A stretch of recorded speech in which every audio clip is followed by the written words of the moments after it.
Hello everyone, welcome to the journey classes. तो इस video में हम लोग क्वेश्चन नंबर 7 सॉल्व करेंगे। एक्सरसाइज 5.2 में जो क्वेश्चन नंबर 7 है 8 को सॉल्व करेंगे। कह रहा है कि एन एपी, एक एपी है हमारे पास। ध्यान समझना है कि an AP consist of 15 term, यानी कि 50 टर्म। एक एपी है जिसमें कितने टर्म है? 50 टर्म है। ऑफ विच एपी, उसी एपी का थर्ड टर्म 12 है। थर्ड टर्म कितना है? 12 है। And the last term is 106 है, यानी 106 है।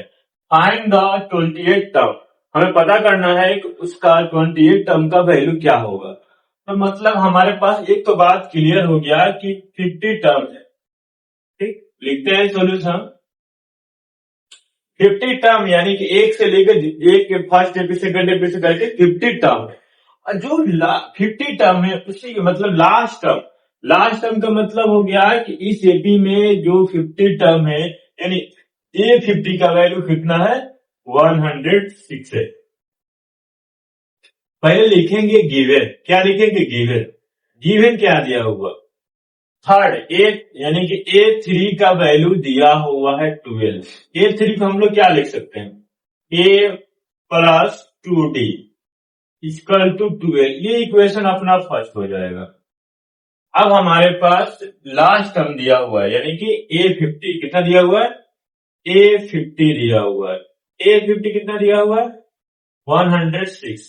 इसको हम लोग A50 को क्या लिख सकते हैं? A प्लस का 49D। इसको हम लोग लिख सकते हैं A प्लस का 49D इक्वल टू 106, यानी 106। ये इक्वेशन सेकेंड हो गया। अब क्या करें कि सेकेंड इक्वेशन में से फर्स्ट इक्वेशन हम लोग माइनस कर देंगे, तो हमारे पास दो इक्वेशन मिल गया। तो यानी कि हम ए और बी का मान निकाल लेंगे। तो लिखेंगे subtract equation first from equation second में से हम लोग फर्स्ट इक्वेशन को क्या कर दे रहे हैं? माइनस कर दे रहे हैं। ठीक, ध्यान समझिएगा। ये है A प्लस का 49D इक्वल टू 106, यानी 106। ये है हमारा फर्स्ट इक्वेशन। A प्लस का 2D इक्वल टू 12। जब हम माइनस कर रहे हैं, सब्ट्रैक्ट कर रहे हैं, साइन बदलेंगे। यहाँ एक प्लस हो गया कि निगेटिव हो गया, तो क्या हो जाएगा? कैंसिल आउट, एक खत्म हो गया। यहाँ है 49D और यहाँ है 2D। जब माइनस होगा, देखिए साइन लगने के बाद तो ये बीच वाले साइन से वैल्यू उसका मतलब खत्म हो जाता है। यहाँ हो जाएगा 47D और यहाँ जाओ 106 में से 12 माइनस करेंगे तो आएगा 98।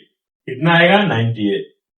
जब 98 आएगा तो डी का वैल्यू यहां से निकाल लेंगे। 98 अपॉन 47 कैंसिल आउट कर देंगे तो हमारे पास डी क्या आ जाएगा? 2। डी का वैल्यू क्या आ जाएगा? 2। जब डी निकल गया तो हम क्या चाहिए?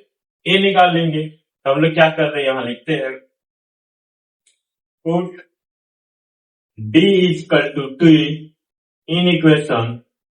किसी भी इक्वेशन पुट करके हम लोग निकाल सकते हैं। हम एक में ही पुट कर दे रहे हैं, तो हमारे ए प्लस का 2D इक्वल टू 12 है। तो ए के जगह पे रखेंगे, एक तो निकालना ही है, प्लस 2 इंटू डी हमारा 2 है 12।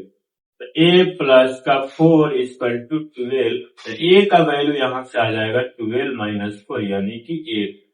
ए क्या आ गया? 8। जब ए आ गया तो हम ए और डी जब मालूम चल जाएगा तो हम लोग 1 से लेकर 50 से डी का सारा मान निकाल सकते हैं। लेकिन हमसे पूछा क्या है? 29 टर्म, यानी कि A29 पूछा है। इसको हम लोग कैसे लिख सकते हैं? A प्लस का 28D लिख सकते हैं। क्या लिख सकते हैं? A प्लस का 28D। डी को सही बना देते हैं, डी। तो A तो हमें पता है, A हमें अभी 8 मिला, डी हमें मिल गया, यहां मिला था 2। ये हो जाएगा 8 प्लस का, ये हो जाएगा 56। कितना हो जाएगा? 56। तो A29 का वैल्यू क्या आ जाएगा? 64। यानी कि जो इस एपी में A29 है उसका वैल्यू कितना है? 64 है। तो इस तरह question number 8 step by step complete होता है। अगर किसी भी स्टेप में कहीं भी डाउट होता है तो कमेंट जरूर करें। मिलते हैं आपसे नेक्स्ट वीडियो में नेक्स्ट क्वेश्चन के लिए। तब तक आप सभी को बहुत बहुत धन्यवाद।